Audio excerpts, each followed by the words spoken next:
ഇന്ന്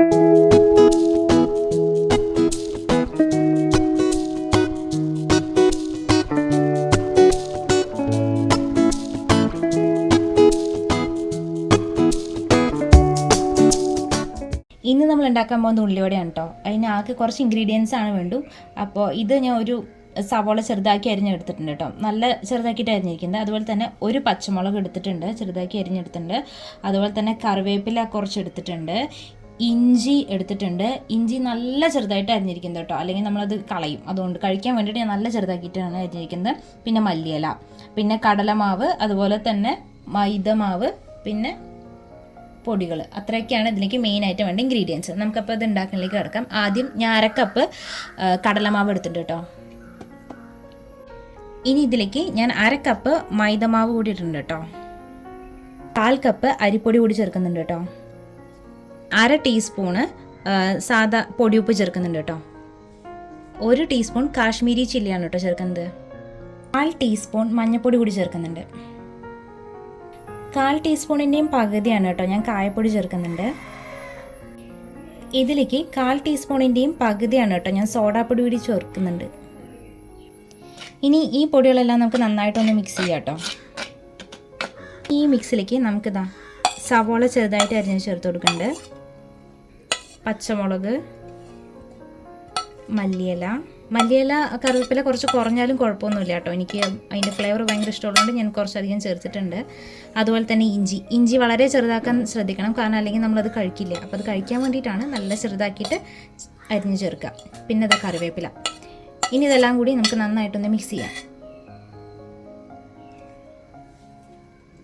ഇനി ഇത് നന്നായിട്ടൊന്ന് നമുക്ക് മിക്സ് ചെയ്ത് കൊടുക്കാം കേട്ടോ. ഡ്രൈ ആയിട്ട് തന്നെ ആദ്യം ഒന്ന് മിക്സ് ചെയ്യാം. ഇനി ഇതിലേക്ക് നമുക്ക് 1/2 കപ്പ് വെള്ളം ചേർത്ത് കൊടുക്കാം.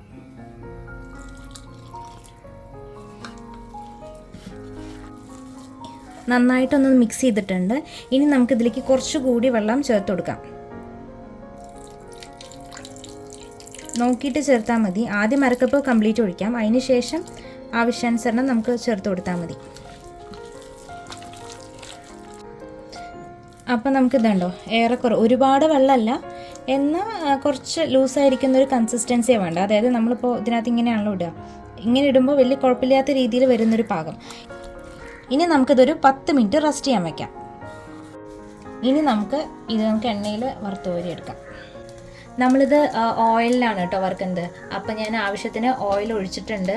അതായത് നമുക്കിത് മുങ്ങാൻ പാകത്തിനുള്ള ഓയിൽ നമുക്ക് ഒഴിക്കണം. അപ്പോൾ നമ്മുടെ എണ്ണ ചൂടായിട്ടുണ്ട് കേട്ടോ. ഇതിലേക്ക് നമുക്കിത്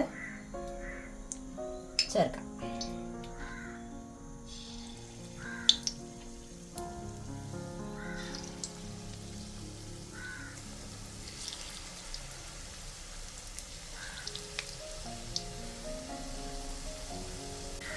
അപ്പോൾ എണ്ണ അത്യാവശ്യം നന്നായി ചൂടായിട്ടുണ്ട് കേട്ടോ. അപ്പോൾ നമുക്കൊരു കുറച്ച് നേരം ഒരു 2 മിനിറ്റ് കഴിഞ്ഞതിന് ശേഷം ഞാനൊരു മീഡിയം ഫ്ലെയിമിലേക്ക് തീ കുറച്ചിട്ടുണ്ട് കേട്ടോ. ഇനി ഒരു സൈഡ് അത്യാവശ്യം നല്ല രീതിയിലായെന്ന് തോന്നുമ്പോൾ നമുക്കൊന്ന് മറിച്ചിടാം കേട്ടോ. ഇതിനൊക്കെ ഇളക്കി കൊടുത്താൽ മതി, കാരണം എണ്ണ അത്യാവശ്യം ഉള്ളത് കൊണ്ട് അത് വെന്തോളും. അപ്പം നമ്മുടെ ഉള്ളിവട റെഡി ആയിട്ടുണ്ട് കേട്ടോ. കളറൊക്കെ ജസ്റ്റ് ചേഞ്ച് ആയി തുടങ്ങി. അപ്പം നമുക്കിതിനെ കാസറോളിലേക്ക് മറ്റോ മാറ്റാം, കാരണം ചൂടാറാണ്ടിരിക്കാൻ വേണ്ടിയിട്ടാണ്.